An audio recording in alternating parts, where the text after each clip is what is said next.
In this video, let's talk about how to use Rufus to summarize the customer review in 3 bullet points.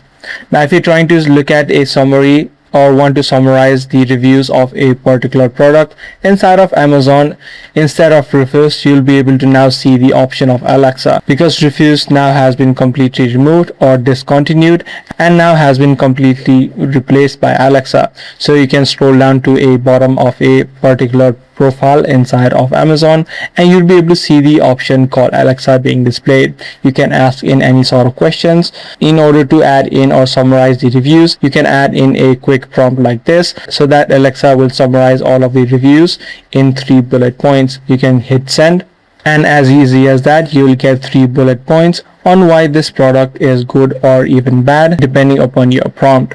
So this is the exact way on how you do it. If this video was helpful, be sure to subscribe. I'm going to see you in the next video.